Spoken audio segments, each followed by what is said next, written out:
Assalamualaikum warahmatullahi wabarakatuh. Selamat siang teman-teman semua. Balik lagi di tips dan trik masuk PTN dari A hingga Z by Genera Education. Perkenalkan, aku Muhammad Juan Irfandi. Di kesempatan ini saya akan sharing-sharing kepada teman-teman semua gimana sih tips dan trik buat teman-teman semua itu bisa mudah dan tahu caranya buat masuk PTN seperti itu. Dan mungkin ini yang aku sampaikan berdasarkan pengalaman aku pribadi selama gap year, dan itu bisa teman-teman sesuaikan.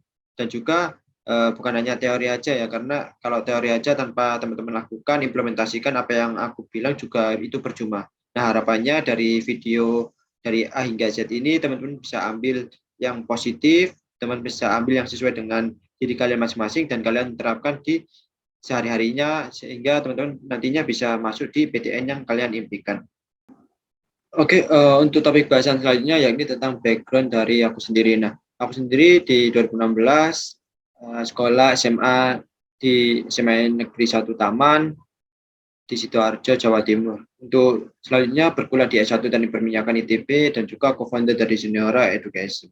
Nah, di sini berbagi pengalaman, tips dan trik dari A hingga Z itu dengan latar belakang di tahun 2016 saya lulus dari SMA Negeri 1 Taman, terus juga di waktu itu SNMPTN gagal, SBMPTN gagal, SIMA UI, ujian mandiri lainnya, bahkan kedinasan dan politeknik juga gagal. Nah, hal itu yang membuat bertanya-tanya ya, mungkin kebanyakan orang kenapa sampai tidak diterima di satu tempat sekaligus kayak gitu, satu tempat pun tidak ada yang menerima. Bahkan saya juga siswa akselerasi yang mana nilai rapot pun itu juga di atas 9. Nah, itu gimana kayak gitu kan.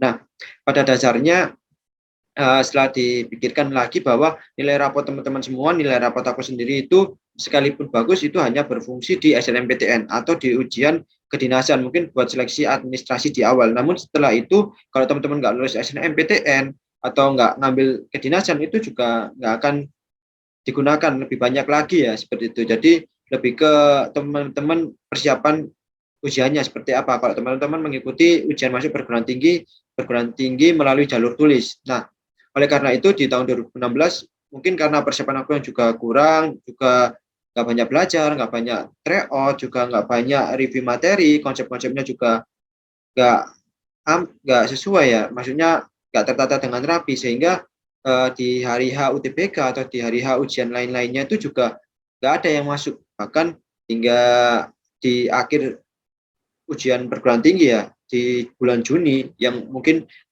ujian perguruan tinggi itu di awal Februari udah dimulai sampai di akhir Juni itu nggak dapatin apapun. Nah, itu juga evaluasi besar-besaran. Nah, dari situ memutuskan buat gap year. Nah, gap year itu sendiri apa kayak gitu kan. Nah, gap year itu teman-teman benar-benar meluangkan 1 tahun di saat setelah teman-teman lulus buat mempersiapkan ujian masuk perguruan tinggi di tahun berikutnya. Dan itu bisa diisi dengan teman-teman belajar atau teman-teman menambah soft skill teman-teman ya, entah itu mengisi waktu dengan menambah soft skill buat bernyanyi atau dengan ekstrakurikuler yang lain atau kegiatan positif lainnya. Nah, itu yang bisa teman-teman kerjakan apa kayak gitu. Nah, setelah gap year 1 tahun ini, setelah belajar rutin dan juga belajarnya itu benar-benar terskema ya, dari pagi hingga malam itu benar-benar terjadwal. Paginya itu mau belajar apa, siangnya belajar apa, malamnya belajar apa. Nah, itu sudah tersusun dengan rapi dalam 1 tahun. Nah, sehingga di 2017 saya bisa masuk di FTTM ITB S1 ya, sarjana, terus juga di PENS Politeknik Elektronika Negeri Surabaya di D4 Elektronika, dan itu ranking 1 paralel dari seleksi ujiannya, dan juga masuk di STTN Jogja, Sekolah Tinggi Teknik Nuklir Yogyakarta. Nah, itu di tahun 2017.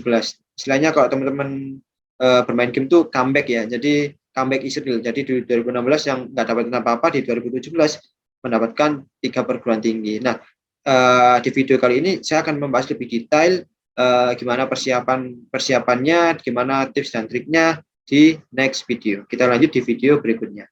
Nah, di sesi kali ini kita akan membahas tentang persiapan UTBK itu lebih detail. Dari mananya, dari persiapan yang terkecilnya itu seperti apa, langkah-langkah awalnya seperti apa. Nah, kita akan bahas lebih lengkap di sesi kali ini. Nah, persiapan UTBK. Yang pertama, yang teman-teman harus ketahui adalah tahu tujuan teman-teman. Jadi goals-nya teman-teman itu harus tahu, mimpi teman-teman harus tahu. Jadi Semisal kalian setelah lulus ini dari SMA ingin masuk di jurusan apa, di kampus apa, itu sekota apa enggak, terus juga passing grade-nya berapa, nilai IRT-nya berapa. Nah, itu harus teman-teman tahu ya. Jadi goals-nya teman-teman harus tahu, mimpinya teman-teman harus tahu, mau kemananya juga tahu, dan itu harus detail, harus spesifik. Nah, itu yang membedakan ya antara teman-teman yang tahu tujuannya sama teman-teman yang masih gamblang. Yang penting ya aku masuk kampus A aja lah, masuk kampus B aja lah.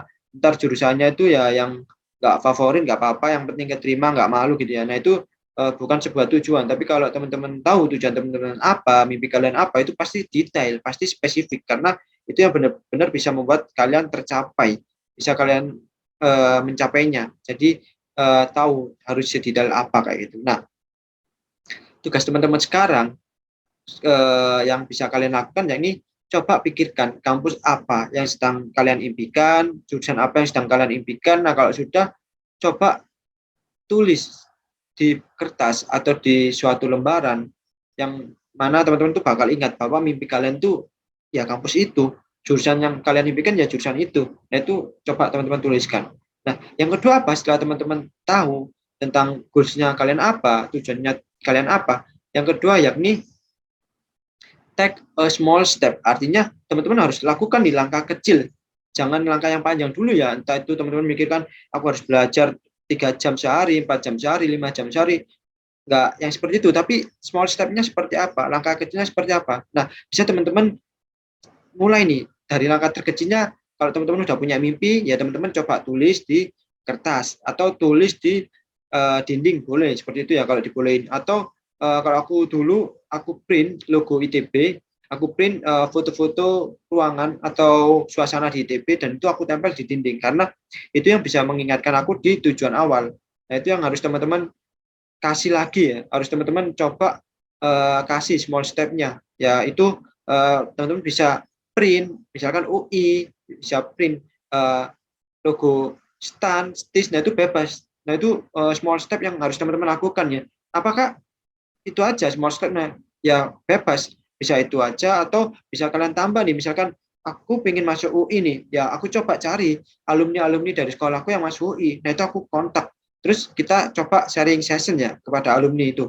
Tanya-tanya, karena kita nggak tahu ya persiapan mereka seperti apa ya, teman-teman coba small step-nya ya dengan cara kayak wawancara ke mereka. Tanya, Bang atau Kak, gimana sih dulu caranya masuk perguruan tinggi? Bagaimana kakaknya dulu itu bisa lolos di ujian masuk SIMA UI yang katanya itu sangat sulit. Nah, itu teman-teman harus coba tanya. Itu yang merupakan small step-nya ya. Jadi langkah-langkah kecil yang teman-teman bisa kerjakan. Dan itu nggak hanya terlepas dua, tapi bisa banyak. Bisa kalian jadiin list. Nah, mungkin tugas teman-teman sekarang nih, coba kalian list small step-nya tuh seperti apa. Yang pertama, misal ngeprint logo kampus impian. Yang kedua, coba cari semua kontak alumni yang berada di kampus impian teman-teman. Yang ketiga, coba kalian alokasikan waktu, nanti kira-kira belajarnya berapa jam dalam sehari. Terus coba kalian alokasikan pelajaran apa yang menjadi favorit teman-teman yang mau teman-teman dulukan. Nah, itu bisa small step ya yang teman-teman bikin, dan itu kalian list. Nah, kalian list dalam beberapa baris ya, tergantung teman-teman sebanyak apa small step yang udah kalian temukan dan kerjakan sehari-hari. Nah, kalau sudah dalam tulisan tersebut, kalian simpan karena itu yang bakalan teman-teman bakal lakukan secara berulang atau teman-teman looping ya. Teman-teman coba kerjakan itu sebagai rutinitas kalian sampai di hari H. Nah, setelah take a small step, apa yang selanjutnya? Seperti itu kan. Nah, yang selanjutnya yakni yang poin ketiga, take action. Nah, actionnya dari mana? Ya dari rutinitas yang teman-teman udah buat. Jadi di sini aku coba jelaskan gimana alur berpikirnya teman-teman ya, dari men-set idenya dulu, tujuannya dulu, baru list small step-nya, baru yang ketiga ini take action-nya. Jadi teman-teman apa yang sudah kalian tuliskan dalam list tersebut, entah itu ada 1, 2, 3, 5, 10, 100, nah itu coba teman-teman lakukan satu demi satu ya. Kalau bisa itu teman-teman fotokopi, kalau bisa bebas ya, dari fotokopi atau disalin di komputer atau apa, yang mana sehari itu list-list yang udah kalian tulis harus sudah kalian coretin ya, entah itu timelinenya pagi sampai sore atau pagi sampai malam, gimana yang udah timeline kalian tetapkan, deadline-nya misalkan jam 12 malam, ya udah di jam 12 itu teman-teman harus udah kecoret semua list-list yang teman-teman lakukan atau small step yang teman-teman list itu udah dicoret semua. Oh, hari ini udah ngerjakan 5 soal. Oh, hari ini udah review materi. Oh, hari ini udah kontak alumni. Oh, hari ini udah belajar dengan kak siapa atau dengan teman apa. Nah, itu harus teman-teman coretin ya. Nah, itu tiap hari teman-teman kerjakan. Bahkan kalau bisa itu ya nggak ada yang tersisa, artinya semua kecoret semua kayak gitu. Nah, ini yang penting karena kalau teman-teman bisa lakukan secara rutinitas, actionnya teman-teman itu bisa konsisten, nah itu bakalan bermanfaat banget nanti di akhir ya, karena ini teman-teman masih membangun tahap demi tahap seperti itu. Nah, yang ketiga adalah take action. Jadi teman-teman harus benar-benar take action. Tugas kalian ya teman-teman harus mengerjakan apa yang sudah kalian tulis, apa yang sudah kalian komitmenkan di awal kayak gitu.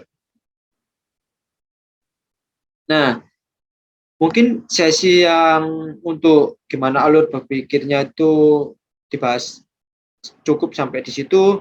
Kita akan lanjut ke video berikutnya. Balik lagi di bahas tips dan trik masuk PTN dari A hingga Z. Nah, di sesi kali ini kita akan membahas tentang bagaimana mempersiapkan belajarnya. Nah, tips dan trik buat belajarnya itu gimana sih, Kak? Kayak gitu kan. Nah, kita akan coba bahas lebih detail di sesi kali ini. Yang pertama, nah, kenyamanan belajar.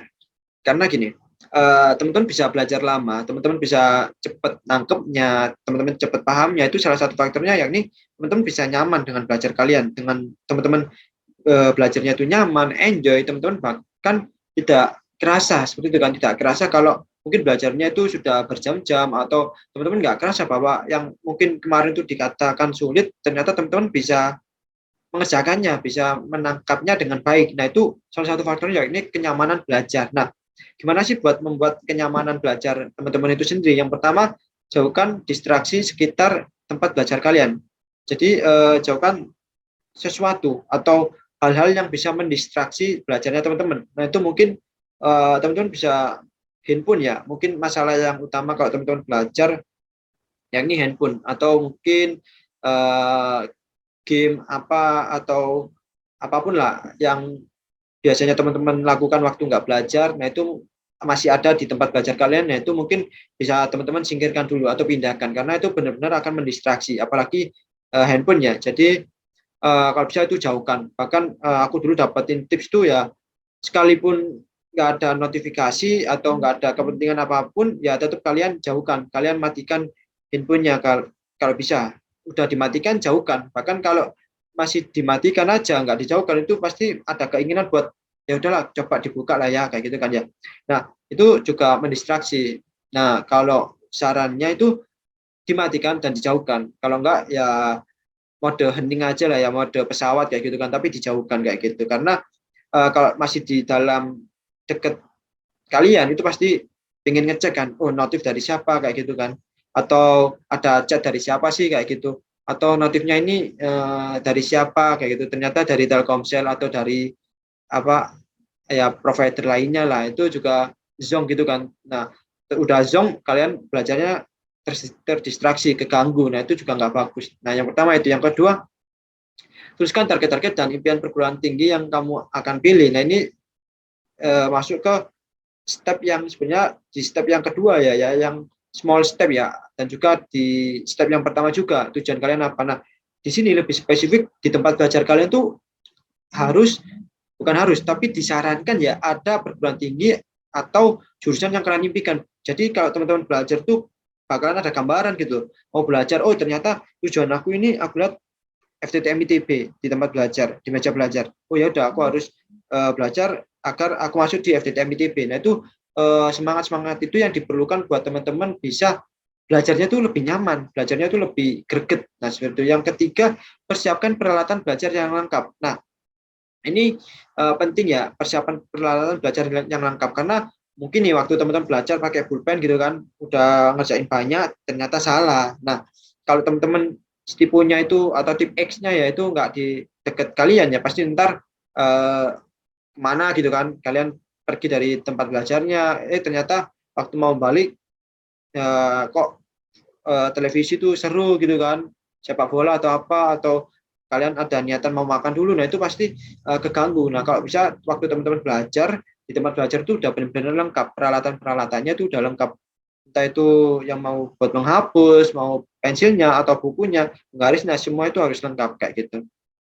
Nah itu yang 3 tips yang menurut aku bisa membuat teman-teman tuh belajarnya lebih nyaman seperti itu. Nah di next video kita akan membahas gimana sih untuk memilih jurusan. Nah itu mungkin teman-teman masih bingung kan ya. Nah kita akan bahas di next video. Oke, balik lagi di tips dan trik masuk perguruan tinggi dari A hingga Z. Nah, di sesi kali ini, sesi khusus tentang bagaimana cara memilih jurusan buat teman-teman kelas 12 yang ingin masuk di perguruan tinggi di tahun ini. Entah itu melalui jalur SNMPTN ataupun jalur SBMPTN. Nah, di sini bakalan dibahas secara detail dan sesuai dengan pengalaman aku sendiri dan juga nanti teman-teman bisa referensikan sesuai kebutuhan teman-teman. Nah, yang pertama, cara memilih jurusan yakni teman-teman harus tahu nih potensi dan bakat teman-teman ada di mana. Nah, potensi, minat dan bakat teman-teman ada di mana? Caranya gimana mengetahuinya? Nah, teman-teman bisa cari nih atau ikutan tes potensi minat bakat. Nah, ini teman-teman bisa ikutin secara online maupun offline. Bebas, teman-teman pilih aja kayak gitu. Lalu ada yang berbayar, ada yang gratis. Tinggal teman-teman referensinya di siapa seperti itu. Nah, kalau di Google, teman-teman pasti cari tes potensi minat dan bakat. Itu sudah banyak dari beberapa platform, teman-teman bisa akses kayak gitu. Nah, harapannya teman-teman bisa akses beberapa nih, misalkan 3 atau 4 kalian ikuti tes minat bakat. Nah, di situ akan keluar hasilnya. Pasti berbeda-beda dong, nggak mungkin sama. Nah, dari situ teman-teman coba compare ya. Jadi teman-teman coba bandingkan dan teman-teman cari nilai-nilai atau saran-saran yang sama. Nah, dari saran-saran yang terkumpul sama itu lebih ke kecenderungan teman-teman, potensi teman-teman di situ, minat teman-teman di situ, dan bakat teman-teman di situ. Nah, tinggal teman-teman cari referensi jurusan yang bisa menaungi atau mewadahi potensi kalian dan minat kalian seperti itu. Nah, setelah itu, setelah tes minat bakat, nah teman-teman tahu nih, oh ternyata bakat aku di olahraga nih, aku ingin jadi guru olahraga. Nah, ya udah, terus teman-teman coba nih cari informasi pendidikan olahraga itu ada di kampus mana aja, atau pendidikan olahraga nanti ngapain aja. Nah, itu melalui website perguruan tinggi. Nah, seperti itu, teman-teman tinggal cari aja di Google, misalkan UNESA, kalian ketik di Google UNESA, nanti keluar website resminya perguruan tinggi yang namanya UNESA. Nah, teman-teman nanti di situ cari prodi atau jurusan pendidikan olahraga. Nah, teman-teman klik, nanti di situ sudah keluar misalkan informasi pendidikan olahraga itu nanti ngapain aja, prospeknya itu apa, terus juga yang dipelajarin itu apa aja. Nah, itu semuanya udah lengkap di web perguruan tinggi masing-masing. Tinggal kita mau nggak mencari, karena kebiasaan kita yakni nggak mau mencari di website perguruan tinggi, kita lebih menunggu Instagram atau official account Instagram yang membahas tentang UTBK dan sejenisnya untuk memberikan informasi mengenai jurusan. Nah, itu yang selalu kita tunggu. Nah, kita jarang ada yang langsung mengoprek atau lebih bahasanya mencari langsung di websitenya. Misalkan teman-teman tujuannya di UI, ya udah teman-teman masuk di halaman website UI, teman-teman klik, lalu teman-teman cari prodinya. Kalian baca satu-satu apa yang dipelajarinya, terus termasuk akreditasinya itu apa. Nah, itu teman-teman bisa dapatkan di halaman website tersebut. Nah, yang ketiga gimana? Yang ketiga, setelah tahu nih dari website, coba kalian bandingkan dengan alumni. Nah, alumni ini dari sekolah teman-teman bisa, atau dari kenalan, cutting, atau dari Instagram. Kan banyak nih sekarang sosial media, Instagram, ataupun Facebook, nah itu pasti ada kan. Nah, teman-teman bisa nih, coba tanya alumni. Misalkan tadi pilih pendidikan olahraga di UNESA. Nah, kalau ada alumni yang milih pendidikan olahraga di UNESA, teman-teman bisa sharing ke cuttingnya, ke kakaknya. Kak, pendidikan olahraga menurut kakaknya gimana? Apa yang dipelajari? Terus prospeknya gimana? Nah, itu teman-teman bisa sharing ya, saling bertanya.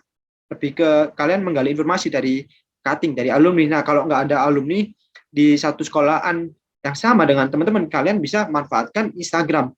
Karena hampir semua ya jurusan-jurusan di perguruan tinggi itu mempunyai official account Instagramnya. Bisa teman-teman, misalkan pendidikan olahraga UNESA ya, teman-teman cari aja di Instagram, nanti pasti dapat nih Instagram jurusannya. Nah, teman-teman di situ kan pasti ada followersnya ya. Nah, itu teman-teman bisa tanya kayak gitu, bisa coba lihat pengikutnya, bisa di DM. Yang pasti kalau kalian bertanya juga yang secara sopan, karena teman-teman nggak kenal kan yang kita tanya itu siapa kayak gitu kan. Nah, itu teman-teman harus perhatikan juga. Jadi tetap kalau nggak ada alumni yang satu sekolahan, teman-teman bisa mencari lewat Instagram, lewat media sosial, dan itu sudah bisa kita akses ya di zaman sekarang, karena ya siapa sih yang nggak pegang Instagram kayak gitu kan. Nah, teman-teman bisa coba gunakan Instagram kalian buat mengejar jurusan yang kalian impikan. Nah, di selanjutnya kalau teman-teman udah dapat memilih jurusan, apa sih kendalanya gitu kan. Nah, kendalanya biasanya ya nih aku coba geser dulu, jurusan kamu tidak sesuai dengan pilihan orang tua. Nah, ini mungkin kebanyakan terjadi ya. Misalkan nih orang tua menghendaki kalian harus masuk pendidikan dokter, tapi kalian sendiri menginginkan pendidikan olahraga. Nah, ini kan sangat melenceng kan. Nah, tapi teman-teman tuh masih kaku ya, masih kekeh kalau ya minat kalian tuh di pendidikan olahraga. Nah, ini harus gimana gitu kan. Pasti teman-teman kadang ya ngikutin orang tua atau ya sesuai pilihan kalian, pertahanin pilihan kalian. Nah, itu gimana kayak gitu kan. Nah, bagaimana solusinya? Di sini misalkan nih ada 3 orang nih ya. Di sini ada diri kamu, misalkan tadi memilih pendidikan olahraga.